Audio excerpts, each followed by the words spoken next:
Tudo bem, Adri? Bom dia. Bom dia, boa sexta-feira a todos que estão nos ouvindo aqui na Eldorado. Adri, você assina uma reportagem com o André Borges, que está no Estadão de hoje, falando sobre o preço do gás de cozinha. O presidente está falando dia sim, dia também em campanha eleitoral sobre o preço do combustível. E vocês trazem evidências de que o preço do botijão não está caindo. Na verdade, o nosso preço aqui, numa comparação com o exterior, é até mais caro do que o GLP vendido em outros países. Queria que você trouxesse essa conversa também para a gente e dizer qual que é a dificuldade do Brasil em baixar e trazer, né, para o consumidor, para o eleitor que seja, mas para quem está precisando de gás de cozinha nesses tempos de alimentos já alto e de dificuldades para as famílias de baixa renda. É uma situação, no mínimo, estranha, mesmo com reduções recentes anunciadas pela Petrobras no preço do gás de cozinha. O botijão custa hoje no Brasil 25% mais do que no mercado internacional. É claro que essa situação afeta diretamente o bolso das camadas mais pobres e tem persistido pelo menos desde abril. Os dados se baseiam, Carol, nos preços internacionais que são usados como referência para calcular a defasagem diária no custo da gasolina, do diesel e do GLP, que é o gás de cozinha. Fica evidente que o governo ele privilegiou mais os consumidores de gasolina e diesel, que tem, no caso da gasolina, que tem automóvel, e do diesel o transporte. A Petrobras estabelece seus preços, é bom lembrar isso, com base nessas variações externas, que é o que eles chamam de paridade internacional. Bom, e alguma solução à vista para esse problema ou é melhor não mexer com isso durante a campanha eleitoral, hein, Adri? Olha, é uma suspeita aqui em Brasília e também, também no mercado que o governo vai anunciar uma nova rodada de redução do GLP mais perto da eleição, porque isso tem um efeito, quanto mais perto da hora do eleitor botar o voto nas urnas, na avaliação de integrantes do governo, o benefício fica mais fresco, né? E é isso que pode acontecer até as eleições. E nesse caso, Adri, se perde uma retórica eleitoral, né? Falando das preferências que o presidente tem levado aos comícios, porque você está falando com família de baixa renda, ele está também tentando fazer essa incursão pelo Nordeste. Esse tipo de discurso ajudaria bastante, não? Mas é porque ele tem que concentrar o efeito, às vezes é o efeito de alguma medida que a gente que chamada de bondade, né? Ela tem que ficar mais perto do pleito. E isso tem acontecido, Carol, com o Auxílio Brasil, com o programa de crédito consignado para o Auxílio Brasil. O programa ele podia estar em vigor desde de março, quando o governo adotou uma medida provisória. E, como você sabe, como todos sabem, a medida provisória tem efeito de lei. Mas esperou a aprovação da MP pelo Congresso Nacional, depois demorou mais um mês para o presidente sancionar a lei, depois veio uma regulamentação, depois uma segunda norma, e agora, na reta final, é que o consignado, o auxílio do Auxílio Brasil, lembra uma medida muito polêmica que está na rua. Durante esse período foram feitos pré-cadastramentos, os bancos, as instituições que estão ofertando o crédito fizeram pré-cadastramento muito fácil de colocar na rua. E, é claro, o beneficiário desse programa ele vai sentir o sentimento, né, a percepção é a melhor, é quando ele recebe o dinheiro e ainda não tem que começar a pagar a primeira parcela. É mais ou menos algo parecido aí com o GLP. Bom, falando aí no Auxílio Brasil, Adri, hoje terminaria o prazo para atualização do CAD único, Cadastro Único, que é para quem recebe benefícios, tinha ali o risco de suspensão para quem não atualizasse, e aí muita fila, muita briga, humilhação, né, dessas pessoas submetidas ali a longas filas, aí o governo decidiu prorrogar por 30 dias. Esse é outro ponto que está pegando muito e pode... Como é que você avalia essa prorrogação agora? Porque é muito evidente, né, toda a falta de planejamento, porque a gente junta porque tem acontecido aqui acho que pelo menos desde 2020, uma mistura do auxílio, do benefício com política, com eleição.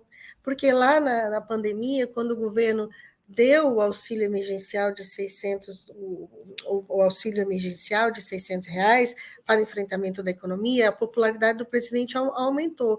Aí todo o desenho do novo programa, tudo foi feito de olho na eleição. E falta planejamento. O que a gente está vendo na fila é a humilhação também de gente gritando contra essas pessoas, mandando trabalhar, vá. E esse tipo de preconceito acaba gerando mais ruído e a falta de planejamento de colocar essas pessoas na rua nesse momento, com essas filas. O sistema do CRAS, que são onde as prefeituras fazem o cadastramento, ele está também precisando de reforço, e porque a pandemia ela colocou mais gente precisando dos benefícios, e é isso que a gente está vendo aí, porque o governo fez uma aposta muito grande, tudo na questão da digitalização, mas a gente sabe que essa população mais pobre, ela tem, sim, dificuldade de fazer todo o seu relacionamento com o telefone celular, com o computador, porque eles não têm. Então, é tudo mais difícil. Adri, ainda queria te ouvir sobre uma manifestação do presidente ontem, dizendo que acertou com o ministro Paulo Guedes a desoneração da folha de pagamento da saúde, uma das medidas para custear o piso salarial da enfermagem. Ele disse que pediu ao ministro Paulo Guedes. São 17 setores que já estão desonerados, segundo ele, que é candidato à reeleição, disse num discurso lá no Recife, sem dizer quando a medida seria colocada em prática ou para dar detalhes sobre o impacto fiscal. É um projeto que está parado lá no Senado, né? Não deve ser votado antes das eleições, mas o presidente tem acenado para esse público, pensando também em votos. De fato, o orçamento é possível encontrar um lugar ali para colocar essa desoneração e isso passar? Olha, é promessa de campanha, o presidente usando mais uma vez a caneta, acenando com essa desoneração. Foi uma batalha gigantesca para aprovar a prorrogação da desoneração dos setores que remanesceram, cerca de 17 setores que remanesceram de um grupo muito maior, que essa desoneração ela foi adotada no governo Dilma Rousseff. E depois foi muito criticada, porque houve um aumento muito grande dos setores abarcados e o custo de despesas para bancar, para financiar essa desoneração, porque quando você desonera, você perde arrecadação, e nesse caso o Tesouro tem que bancar essa perda de arrecadação e é do lado das despesas. E o que a gente viu foi sempre muita crítica.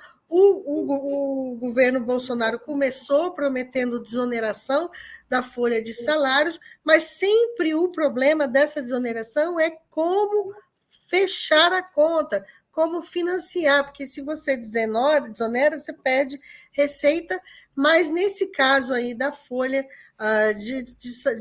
da desoneração da folha para esses setores, o impacto é também das despesas, porque o Tesouro tem que ir lá e colocar o dinheiro para contrapor a essa desoneração, porque trata-se de medidas que têm impacto no financiamento da Previdência.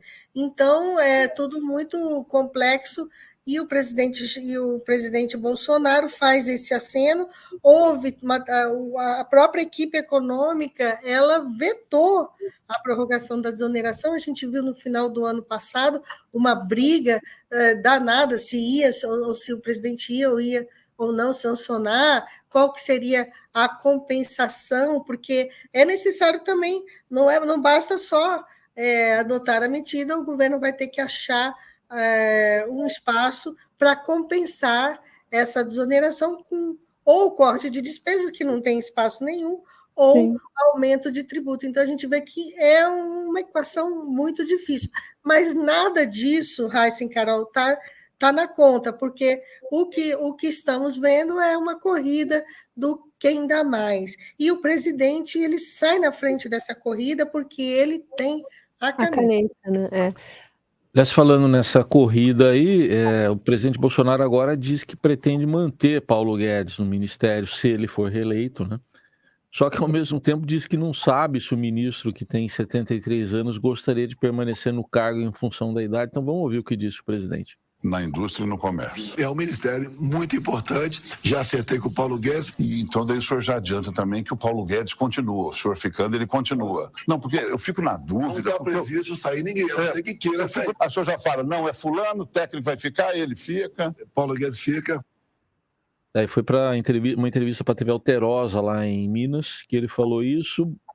Fica, mas não fica? Não entendi. O Heisen, o presidente está com dificuldade para confirmar Paulo Guedes, você vê que ele fica aí, mas o Paulo Guedes, não tenha dúvida, ele quer continuar no cargo, se o presidente Bolsonaro for reeleito, ele quer continuar, ele tem planos na cabeça de adotar outras medidas que completam o que ele chama de reforço do tripé macroeconômico do país. Então, ele diz que traçou uma política, que ele está obtendo resultados positivos nas contas públicas, e aí, claro, ele quer continuar, quer acelerar as privatizações, os investimentos, reforçar a política fiscal, é isso que ele está dizendo, e ele precisa de um segundo mandato para mostrar que a política dele foi bem, ou não, se ele acredita, né, que foi bem sucedida, porque ele enfrentou a pandemia da Covid-19, com impactos em 2020 e 2021, e também em 2022 a guerra da Ucrânia. Então, ele está querendo muito ficar com esse cargo, mas Bolsonaro, vou lembrar que já acenou de dividir a pasta da economia, prometeu uma criação de um ministério, de a recriação do Ministério da Indústria e do Desenvolvimento da Indústria e do Comércio Exterior.